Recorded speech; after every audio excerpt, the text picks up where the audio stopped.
Titulares económicos en nuestra pantalla. ¿Cómo le va? Bienvenido. Vamos a chequear titulares de inmediato. Los puertorriqueños siguen protestando por la ayuda de emergencia no utilizada. Ayer en Davos hablaron de la incidencia y la importancia, los logros conseguidos por la Franja y la Ruta, la iniciativa china que está en plena expansión. Y también vamos a hablar del coronavirus con enfoque económico.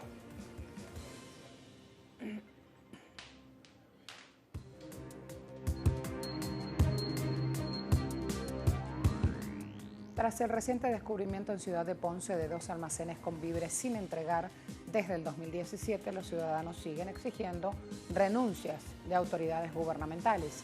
Exigen la salida de la gobernadora Wanda Vázquez, así como la del presidente del Senado, Tomás Rivera Schatz. Las protestas llegaron a Nueva York, aunque el viernes pasado la Casa Blanca autorizó el desembolso de más de 8.000 millones de dólares en ayuda a la isla de los fondos que había aprobado el Congreso y que el gobierno general no había firmado más de 2 años después. Desde el 2006, Puerto Rico está en quiebra y se ha convertido en una piedra en el zapato para Trump, que está en plena campaña de reelección. Un informe publicado por el Ministerio de Hacienda indica que en 2019 la deuda pública paraguaya alcanzó niveles altos y prevén que seguirá en aumento este año. En total, la deuda pública paraguaya se incrementó a 8.761,4 millones de dólares al finalizar el mes de noviembre del año pasado. Esta cifra equivale al 22,7% del Producto Interno Bruto. De acuerdo con el informe de Hacienda, la deuda externa se situó en 1.176,1 millones de dólares, lo que implica un incremento del 12% si se compara con 2018, mientras que la deuda interna tuvo una reducción del 3,2%. Las autoridades de Hacienda, basados en estudios, informan que el déficit fiscal alcanzó el 2,8%, sobrepasando el tope de 1,5% del Producto Interno Bruto, establecido en la Ley de Responsabilidad Fiscal. Con estos datos, el presidente Mario Abdo Benítez necesita hacer un plan para mantener el ritmo de ejecución de las obras públicas, para poder reactivar la economía, que cayó en recesión, y así poder atender la creciente demanda de servicios públicos que requiere la ciudadanía. En ese primer mes del año, el gobierno ya colocó bonos soberanos del Tesoro por 450 millones de dólares y otros de 97 millones, que estarán a disposición del mercado local todo este 2020. A pesar de esto, el Ministerio de Hacienda en sus estimaciones indica que este año la deuda pública del país llegará a cerca del 27% del Producto Interno Bruto, mientras que el déficit se mantendrá por encima del tope global. En Nicaragua, las autoridades informan que las exportaciones crecieron 13,9% en 2019, con un ingreso de 5.600 millones de dólares, que superó resultados del año anterior. El funcionario nicaragüense comparó cifras con el resultado pronosticado por CEPAL, que indican crecimiento exportador del 2% en el subcontinente. Para este año, el país tiene un plan estratégico que consiste en abrir una ventanilla de comercio exterior que facilite el proceso de exportar e importar para las agropecuarias y agroindustriales. En México inician las obras de ampliación del aeropuerto de Cancún. Harán una nueva pista de rodaje paralela y también la ampliación del edificio y la plataforma de la terminal número 4. El objetivo de las remodelaciones es, obviamente, propiciar crecimiento económico. Ya desde el 2013, Quintana Roo creció en promedio 4,3% y mover el turismo justamente implica apalancar ese motor verde que tanto contribuye al PIB de México.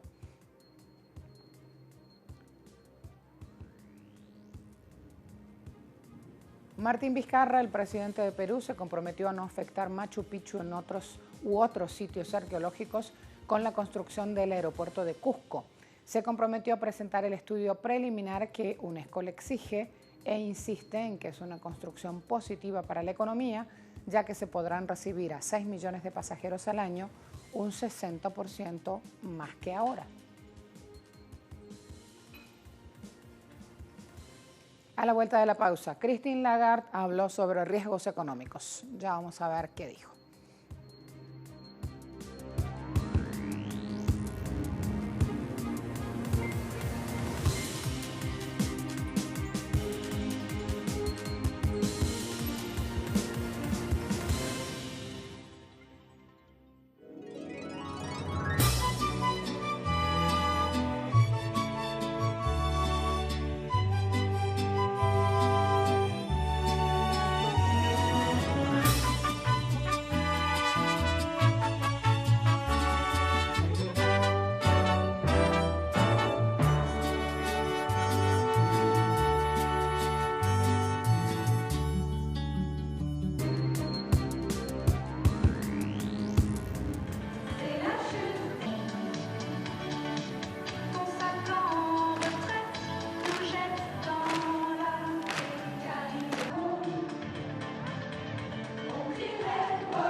la Unión Europea firmaron el acuerdo Brexit antes de la votación parlamentaria. Este viernes a primera hora se selló el acuerdo antes de su ratificación por la Eurocámara y la salida de los británicos la próxima semana. Destacamos que el documento debe viajar ahora a Londres para su firma por el primer ministro británico Boris Johnson. El Foro Económico Mundial de Davos 2020 se ha concentrado en demostrar el desarrollo de la iniciativa que propone China, llamada la iniciativa La Franja y la Ruta, una vía para ayudar a múltiples países a salir de la pobreza y tener alto desarrollo de calidad. Los organizadores del Foro Económico Mundial de Davos en esta edición 2020 se encargaron de explicar cuáles son las intenciones del presidente de China, Xi Jinping, quien ha realizado esfuerzos persistentes por fortalecer el comercio internacional y aumentar la conectividad de las diferentes naciones del mundo, a través de este creativo proyecto presentado en 2013, que se le conoce como La Franja y la Ruta. Pese a que los críticos enmarcan la iniciativa china como un juego geopolítico, que corre el riesgo de dejar a algunos países participantes en una montaña de deudas y demasiado dependientes de China, la realidad es otra. Desde la creación del One Belt, One Road, el proyecto ha generado enormes oportunidades en los países que lo integran. Los participantes han superado los 6 billones de dólares y su inversión extranjera llegó a los 90.000 millones de dólares, dejando un incremento del 3,9% en el Producto Interno Global. Esto significa más oportunidades de empleo, más personas libres de la pobreza y una mejor infraestructura en los países que se han asociado a la Franja y la Ruta. Las naciones presentes en Davos 2020 elogiaron los esfuerzos y los logros del gigante asiático que han impulsado la conectividad de las instalaciones, un comercio libre de obstáculos, integración financiera y el fortalecimiento de las personas a escala transcontinental. En solo 6 años, la iniciativa china ha logrado que 279 proyectos de cooperación acordados se hayan culminado desde el primer foro, por lo que guste o no, la Franja y la Ruta muestra vitalidad y todo apunta a que lo seguirá haciendo en el futuro cercano. La directora del Banco Central Europeo, Christine Lagarde, indicó que hay un menor riesgo de la economía de la eurozona por las treguas arancelarias. Hablar de treguas y además dar un pronóstico como esto levanta noticia económica. Tras presidir la primera reunión del año del Consejo del Gobierno, la directora del Banco Central Europeo, Christine Lagarde, indicó que los riesgos para la economía de la eurozona se han vuelto menos pronunciados a raíz de una tregua comercial entre Estados Unidos y China, incluso cuando el presidente Donald Trump reavivó una disputa comercial con Europa. Al cierre de 2019, los datos macroeconómicos de la eurozona registraron una suave mejoría. El Producto Interno Bruto volvió a crecer 3 décimas en el tercer trimestre de ese año, y la inflación lo hizo un 1,3% en diciembre, frente al 1% del mes anterior. La alta funcionaria subrayó que esa es la expresión que define el actual momento económico, un estado de calma que no justifica movimientos drásticos en ninguna dirección. La política monetaria y los tipos de interés se mantienen sin cambios. Esto le permite lanzar lo que será la primera revisión estratégica del Banco Central Europeo desde 1998. Asimismo, Lagarde señaló que la economía europea está experimentando cambios profundos y que es el momento de acometer esa revisión para garantizar así que pueda cumplir con su mandato en interés de los europeos. Veamos ahora cómo en Pakistán los ciudadanos protestaron por el aumento del precio del pan y por la escasez de harina de trigo. Si había escasez, disparan el precio. Eso es lo que pasó la semana pasada justamente en este país. El ingrediente desapareció mágicamente de los anaqueles de los mercados mayoristas y los fabricantes, los panaderos, cerraron en protesta por lo que llamaron presión gubernamental para vender a precios controlados. Hay que destacar que Pakistán aprobó recientemente la importación de 300.000 toneladas de trigo, buscando aliviar la escasez de suministros, que obliga a las personas a comprar el alimento básico a 70 rupias por kilo. Para la harina de trigo normal, la tasa es de 800 rupias por bolsa de 15 kilogramos. Estamos aquí siguiendo las instrucciones del gobierno. Hay escasez de harina de los molinos de trigo. Por eso estamos aquí siguiendo las instrucciones. Aquí tenemos un punto de venta. Es bueno si la gente compra desde aquí. Coronavirus con enfoque económico, a la vuelta de la pausa.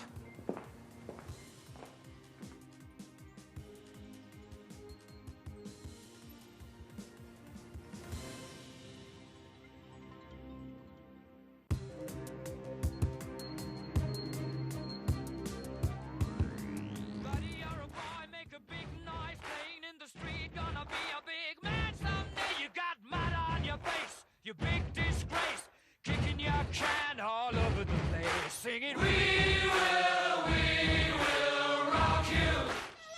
Galileo, Galileo, Galileo Figaro. Magnifico! I'm just a poor boy and nobody loves me. He's just a poor boy from a poor family, sparing his life from this monstrosity. Buddy, you're a boy.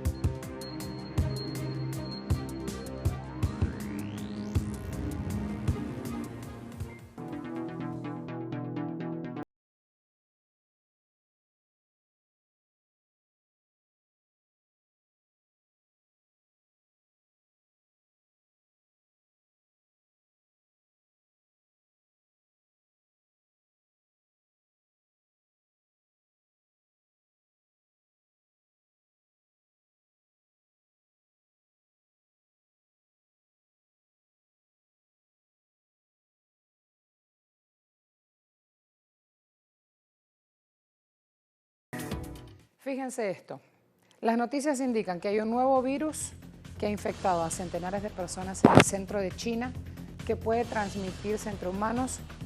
Sacudió los mercados financieros. La noticia obviamente levantó temores de que la economía mundial se vea vapuleada en los momentos en los cuales parecía cobrar impulso. Sí, da susto.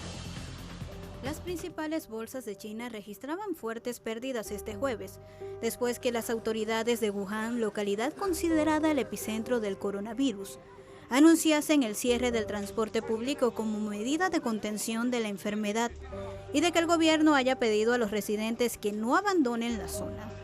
Las autoridades de salud en toda Asia incrementaron su vigilancia y otras precauciones para prevenir una repetición del caos y las muertes vividas durante la crisis del SARS, síndrome respiratorio agudo grave en 2003, que causó pérdidas de entre 40.000 millones y 50.000 millones de dólares por la reducción de viajes y gastos. Este virus representa un duro golpe para la economía del gigante asiático, ya que por estas fechas inician las celebraciones oficiales del Año Nuevo Chino, que es la época donde se eleva el movimiento turístico y con esto los ingresos en las cajas registradoras. Pese a las pérdidas que puedan producirse en algunos sectores, están también los que ganan, como lo son las empresas productoras de máscaras faciales, que han tenido que apresurarse para aumentar la producción en todo el país para satisfacer la creciente demanda en medio de la epidemia del coronavirus. Producción las 24 horas. Todos los trabajadores de nuestra empresa, incluidos los gerentes, están produciendo máscaras durante todo el día y no se detendrán durante las vacaciones del Festival de Primavera. Haremos todo lo posible para garantizar el suministro de máscaras y sacarlas al mercado. Las empresas de fabricación de máscaras que han reanudado la producción aquí pueden producir más de 8 millones de piezas al día, y la capacidad máxima de producción de máscaras en la actualidad puede llegar a 20 millones de piezas al día. La capacidad ahora se ha recuperado a casi el 40%. Cada vez más empresas reanudarán la producción en los próximos días.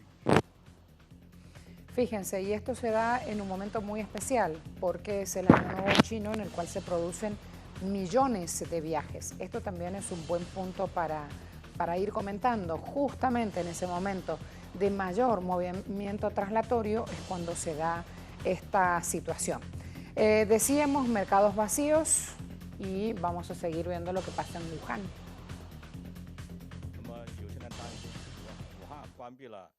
El gobierno de Wuhan tomó la decisión de cerrar todos los caminos de salida. Fue una decisión difícil. Lo que más nos preocupa son los inconvenientes causados a los residentes locales. Aunque hemos tomado algunas medidas para contrarrestar la situación, todavía hay muchas dificultades. Nuestro objetivo es utilizar las molestias temporales a cambio de una seguridad duradera. Esperamos la comprensión y el apoyo de la población local.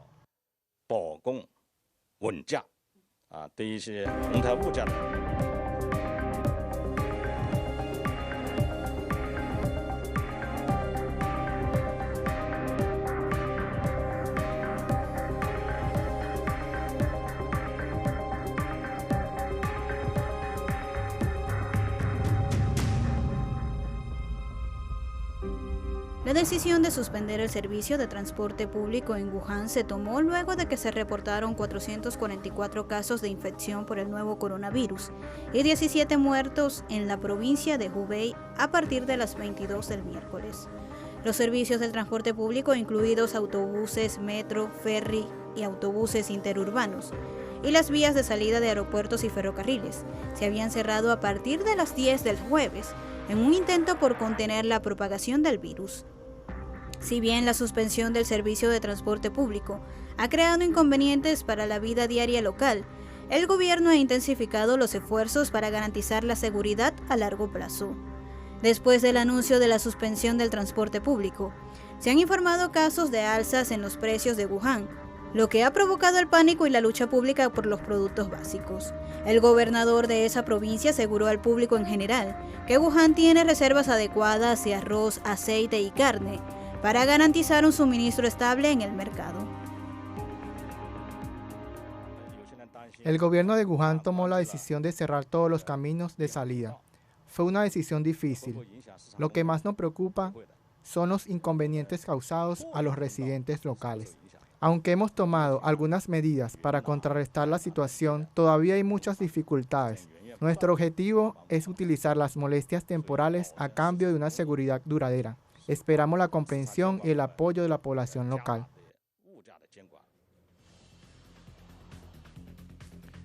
Y en medio de este tipo de crisis es que se pone a prueba justamente la gestión de los gobiernos. ¿Están o no al servicio de la población? ¿Se apela a la inversión social? La ciudad china de Wuhan, epicentro de este brote de coronavirus, levanta un hospital con 1.000 camas para atender pacientes y el gobierno chino pretende completarlo a todo este levantamiento en 6 días. La maquinaria de construcción, incluyendo 35 excavadoras y 10 retroexcavadoras, llegaron al sitio este por la noche para preparar la nueva instalación el lunes. Hasta el jueves había 830 casos confirmados, 25 personas habían muerto. La Comisión Nacional de Salud es la que da estos datos, o sea que son oficiales. La mayoría de los casos están aquí en Wuhan, donde se cree que el virus se originó en un mercado que comerciaba con vida silvestre ilegal. La investigación preliminar sugirió que en la etapa más reciente de su evaluación, el virus se transmitió a los humanos a partir de serpientes. Esta es una ciudad, Wuhan, con 11 millones de personas, un importante centro de transporte. Está en este momento en un bloqueo virtual porque está viviendo una cuarentena y ya, por ejemplo, hoy organismos calificadoras como SIP están diciendo que este aislamiento en China de 36 millones de personas podría dañar el crecimiento económico. Por esto, las autoridades intensifican medidas para evitar la propagación del virus. Hay 12 ciudades con cierre total de transporte público. Autoridades que están desplegadas a lo largo de todo el territorio nacional. SIP, la calificadora, la agencia de calificación crediticia, advierte que si la situación empeora, la enfermedad podría reducir 1,2 puntos porcentuales del crecimiento económico de China este año. La economía del gigante de Asia se expandió 6,1% en 2019 y esto levanta alarmas. Gracias a todos, hasta la próxima.